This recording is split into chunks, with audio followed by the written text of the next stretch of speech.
ყოფილა, ჩვენ შვილებს რა ეშველება? რამდენი შაბათი კვირა მოდის, ჩვენი შვილები იწირებიან აქ. ჩვენი შვილების გადარჩენა.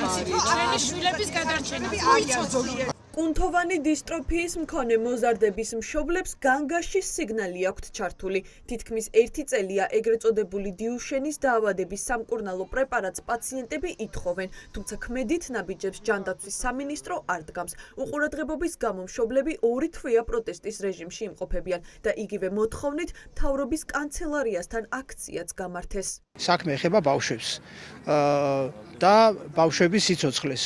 ამიტომ ის რომ იგნორიდა, ვერ ხედავდა, ესე იგი, მიღებაზე უარი, ეს არის წარმოუდგენელი რამე ხელისუფლების მხრიდან. ანუ ვის უნდა შეხვდეს კობახიძე თუ არა ბავშვების მშობლებს. და თქვას რა, მე არ ცალია ბავშვებთან შესახვედრად, თუ უარს გვეტყვიან, ჩვენ გავაგზავნებთ აქციებს.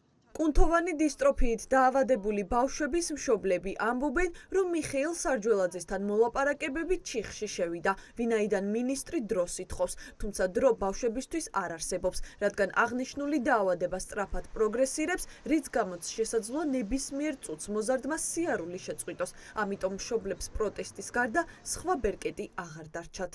ყოველი გათენებული დილა არის მშობლისთვის კატასტროფა, ბავშვი დაინახოს, გაივლის თუ არა. ეს ჩვენ დრო არა გვაქვს.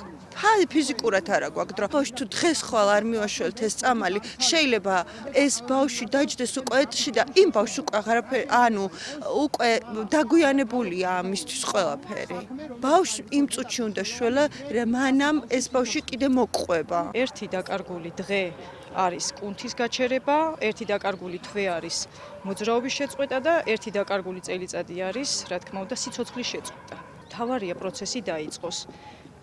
ამისთვის ჯანდაცვის სამინისტრო არაფერს არ აკეთებს და ჩვენი ყოველდღიური რეჟიმია იწყება ბრძოლით. ბავშვებს ყოველდღე შევყურებთ, როგორ გაივლიან, როგორ გააგრძელებენ ცხოვრებას.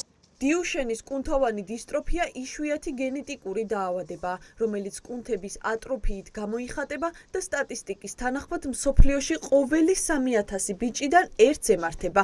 ასეთი პაციენტი კი საქართველოში დაახლოებით 100 ბავშვია. მათთვის ეფექტური წამლის მიწოდებაზე კი ჯანდაცვის სამინისტრო უარს ამბობს. არადა დრო ცოტაა, იქამდე სანამ დაავადების კონტროლი შესაძლებელია. მშობლებისთვის კი ასეთი თითოეული გაფლანგული დღე ყოველ წუთიერ ბრძოლას უდრის. იმალებიან, არ გვეხმარებიან, აი ეს ბავშვები სანამ დადიან, ეხლა ამათ ჭირდება ეს წამალი. მე არაფრის საშველი არ იქნება. მე არ ვიცი ხვალ ჩემი შვილი ადგება გაივლის, ყოველ დღე დილით რო იღვიძება ბავშვი, მეშინია რომ გაივლის თუ არა ეს ბავშვი. ფეხებიდან იწყება და მე ბოლოს გულის კუნთი. და როგორ იქნება აი ბავშვისთვის? ბავშვს ეხლა სირბილი უნდა, თამაში უნდა. როცა ბავშვი ყველას უყურებს და ტირის. ყავით საფრანგეთში წასულები, იქაც კი მითხრა ექიმმა, რომ ასეთ ძვირიან მედიკამენტს სამწუხაროდ ჩამოსულ ბავშვებს არ ვაძლევთ. მითხრენ, რომ წაბრძანდით თქვენს ქვეყანაში, მოკითხეთ თქვენ სახელმწიფოს და მიიღეთ მედიკამენტი, რადგან გადავხედეთ მდგომარეობას თქვენს ქვეყანას აქ მაგის რესურსი, წადი და მოთხოვეთ. ჩამოვედით უკვე წელიწად ნახევარია, სამწუხაროდ ვერაფერს ვერ გავხდით ჩვენს მთავრობასთან, ჩვენ ჯანდაცვის მინისტრთან, რომელიც ძალიან ცუდად გვექცევა, არანაირ პასუხს არ გვაძლევს და ჩვენ დაავადებას შორი ახლოს უყურებს. ეს არის ძალიან რთული დაავადება, ყოველი დღე ვართ ბრძოლაში.